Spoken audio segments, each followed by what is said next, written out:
welcome back to my channel. Kembali lagi sama aku Dini. Seperti biasa, aku akan sharing ilmu lagi sama kalian. Dan kali ini, materinya masih berkisaran tentang hubungan masyarakat atau biasa disingkat humas ya.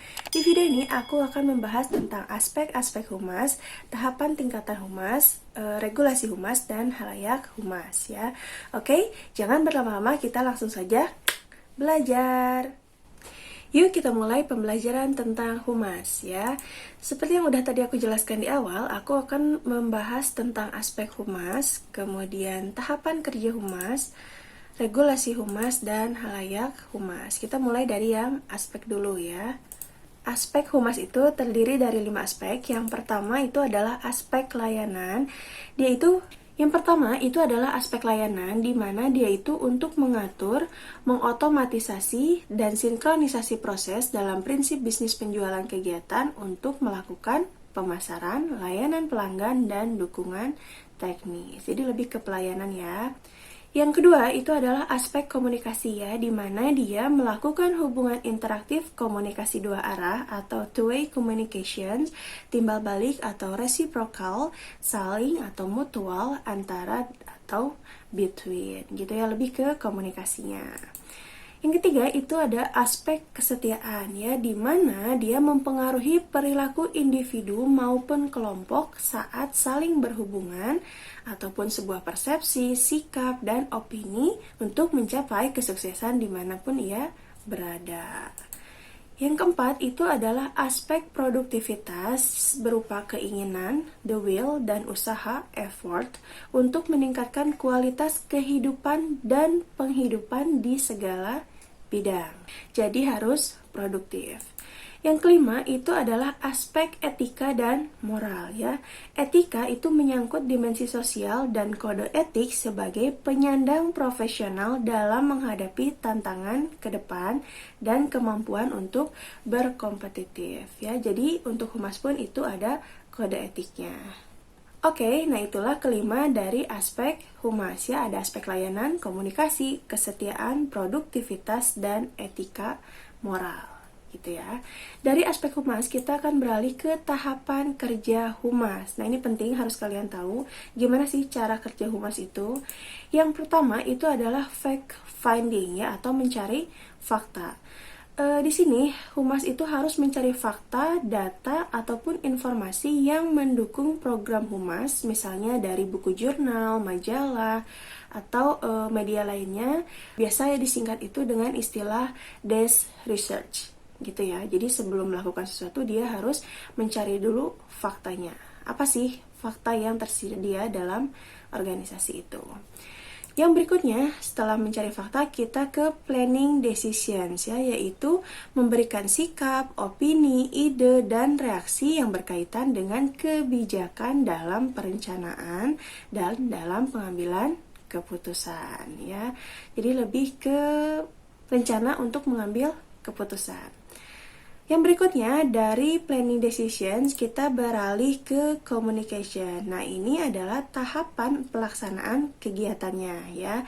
Kredibilitas, keterkaitan, isi, kejelasan, keberlanjutan, dan konsistensi saluran atau media serta kemampuan halayak. Jadi di sini lebih ke penyelenggaraan dari kegiatan humasnya, di mana dia juga perlu dari media. Yang berikutnya setelah communication itu ada tahapan evaluation ya, atau evaluasi atas permasalahan atau hambatan yang ada agar bisa diatasi dengan melakukan riset seperti riset pendapat, riset perilaku, motivasi, dan analisis isi ya. Jadi evaluasi itu ketika kita sudah melaksanakan kegiatan humas tersebut dan ternyata ada masalah, maka kita harus segera mengevaluasinya, di mana dicari titik masalah tersebut dan ditemukan juga solusinya gitu ya. Nah, dari tahapan kerja humas kita akan beralih ke regulasi humas. Kalian pernah dengar istilah regulasi? Ya, kita lihat ya, apa sih sebenarnya arti dari regulasi tersebut. Regulasi humas itu adalah suatu cara untuk mengendalikan, ya kata kuncinya mengendalikan. Untuk mengendalikan masyarakat dengan aturan tertentu dalam bidang kehumasan. Jadi dengan adanya regulasi diharapkan humas tersebut dapat bertindak secara profesional ya. Profesionalisme humas itu sebagai ujung tombak pengelolaan informasi dibangun melalui peningkatan kapasitas dan kompetensi sumber daya manusia ya. Penguatan struktur dan infrastruktur, sistem dan prosedur, komunikasi organisasi, audit komunikasi dalam menciptakan tata kelola kehumasan yang baik. Diharapkan dengan adanya regulasi ini bisa tercipta kehumasan yang baik. Oke, ternyata dari regulasi humas ini ada dua dampaknya. Yang pertama dampak positif dan juga dampak negatif. Untuk dampak positif itu yang pertama adalah sikap profesionalisme akan semakin dijunjung tinggi oleh humas. Karena dengan adanya regulasi berarti kita terpacu untuk menjadi seorang profesional ya. Yang kedua itu adalah seorang humas akan jadi penyambung antara perusahaan dengan masyarakat umum ya, karena memang tugas intinya humas adalah sebagai penyambung antara perusahaan dan masyarakat. Yang ketiga dampak positifnya itu adalah informasi yang diberikan humas akan terjamin kebenarannya, karena dengan adanya regulasi humas itu nggak akan berani kasih informasi yang main-main, jadi harus yang sesuai faktanya dan pasti itu akan benar informasinya ya.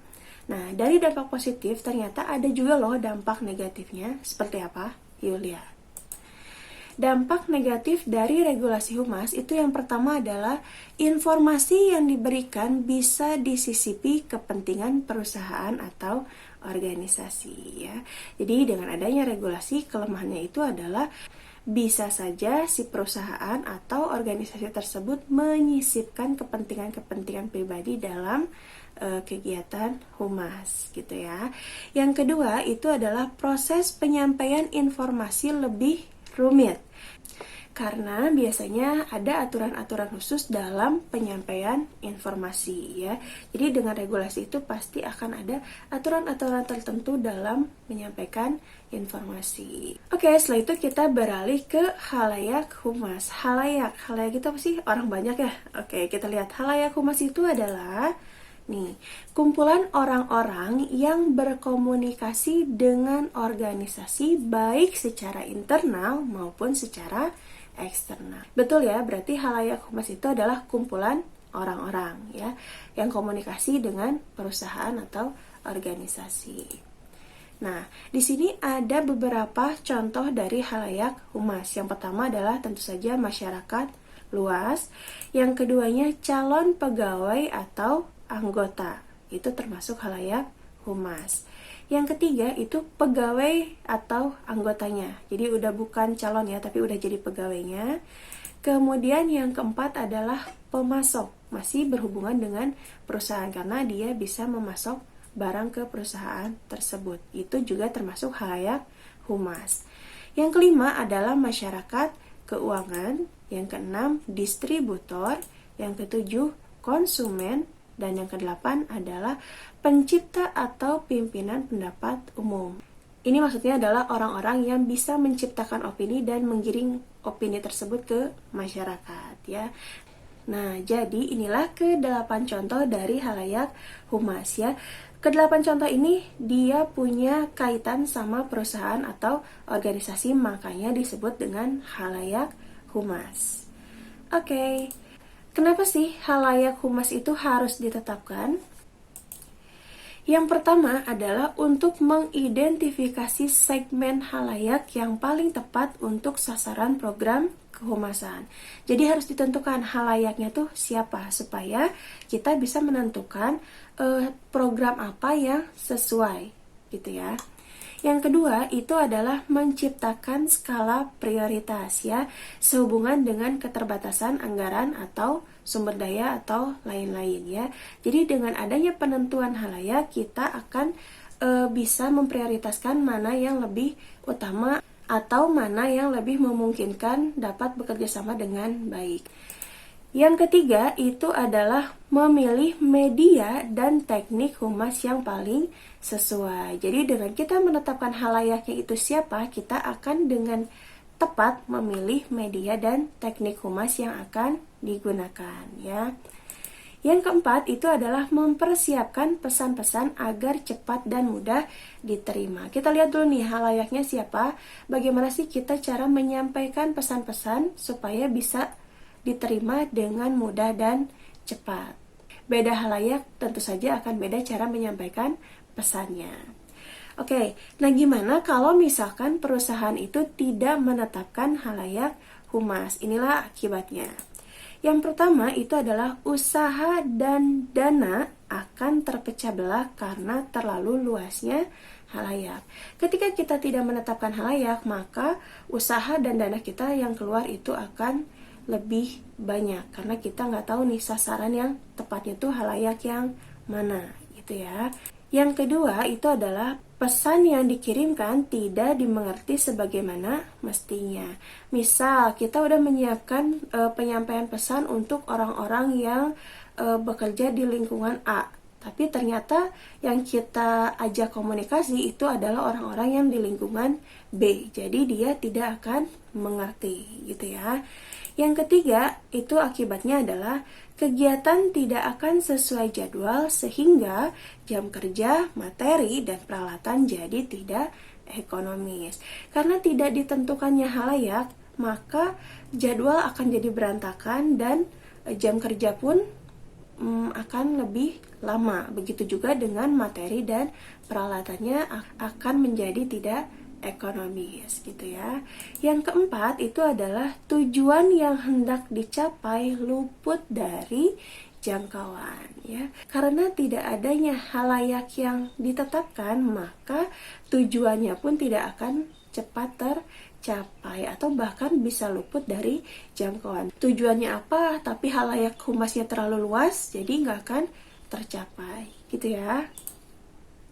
Yang kelima itu adalah manajemen maupun klien itu tidak puas dengan hasilnya. Karena tadi beberapa akibat yang sudah disebabkan karena kita tidak menetapkan halayak humas, maka tentu saja manajemen dan klien itu tidak akan puas dengan hasilnya karena terlalu banyak kendala yang dihadapi. Oke, nah berarti sekian aja ya untuk pembahasan materi humas tentang aspek, tentang tahapan, regulasi, dan halayak humas ya. Semoga bisa menambah wawasan kalian dan bermanfaat buat kita semua. Untuk kalian yang belum subscribe channel aku, silahkan subscribe. Karena dengan subscribe, kalian tidak akan pernah ketinggalan video pembelajaran dari aku. Oke, sekian dulu. Jangan lupa untuk terus dukung aku dengan cara klik like, komen, dan subscribe. Oke, aku pamit. Assalamualaikum. Terima kasih.